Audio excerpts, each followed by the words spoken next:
Le week-end dernier, Lazara a annulé sa représentation lors d'un concert à Amsterdam, évoquant un souci personnel.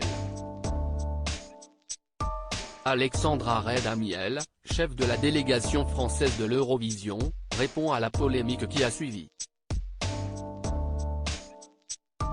Mystérieuse, charismatique et imprévisible.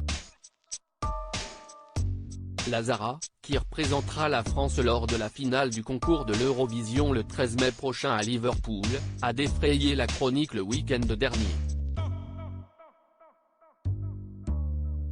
Présente à Amsterdam dans le cadre d'un concert réunissant un grand nombre de participants à la compétition, la chanteuse a annulé sa participation à la dernière minute.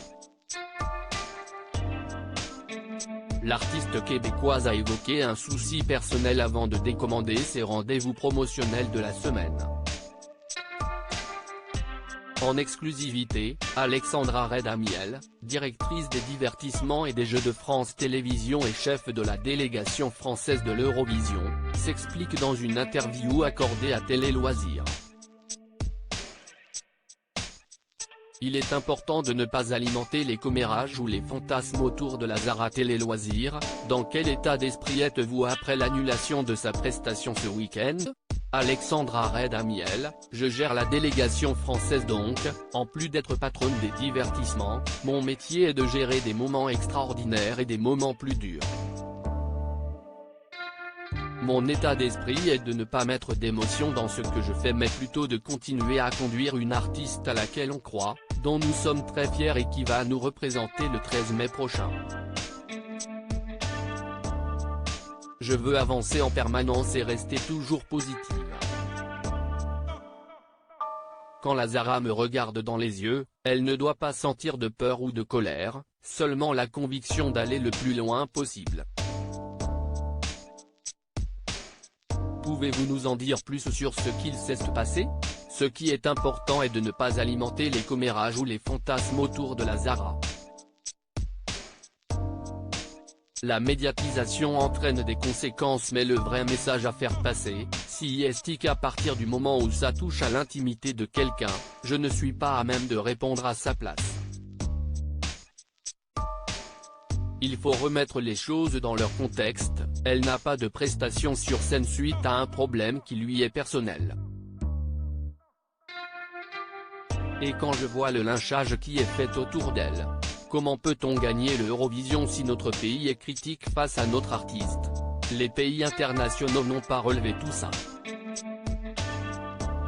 Pour que l'on gagne, on a besoin des Français, de tous les Français. Au football, si la France ne porte pas son équipe, on ne peut pas y arriver. L'Eurovision ne se gagne pas seul. On a une belle chanson, une belle artiste, poussez-nous à démultiplier nos forces pour gagner. On l'a coupé un maximum des réseaux sociaux. Ce n'est pas une diva ingérable comme on a pu le lire. Cette image est créée et gérée par la presse qui fantasme. Alimenter la rumeur ne sert à rien, il faut respecter la femme et l'artiste qu'elle est. Je ne vous cache pas que pour elle, c'est dur et formidable d'avoir autant de haine d'un côté et d'amour de l'autre. On l'a coupé un maximum des réseaux sociaux. On la protège énormément de ça parce que c'est une artiste qui aime la France et va porter ses couleurs.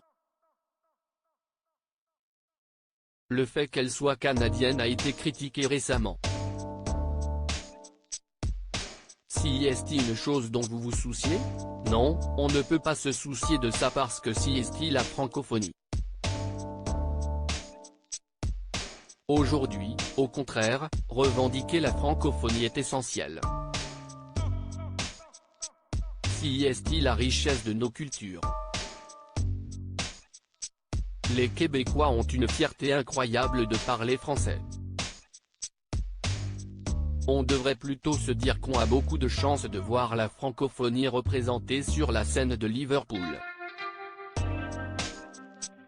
J'ai du mal à comprendre ces arguments. Souhaitez-vous ajouter quelque chose? Encourageons-la. En Suède et en Italie, le Eurovision est une religion. Ça ne viendrait à l'idée de personne de remettre en question l'artiste qui est choisi, quel qu'il soit. À l'international, on s'étonnait beaucoup que la France puisse diviser alors qu'on a une belle artiste entre les mains. Qu'elle soit comme ci ou comme ça, ce sont les défauts et les qualités de chacun, si est ce qui fait sa singularité. Il y a sûrement des erreurs qu'elle aura envie de raconter. Si est une artiste qui a envie de rendre fière la France, pourquoi ne la soutient-on pas? Encouragez-la. À lire aussi Eurovision, la Zara sort du silence après l'annulation de sa participation au concert à Amsterdam pour raisons personnelles.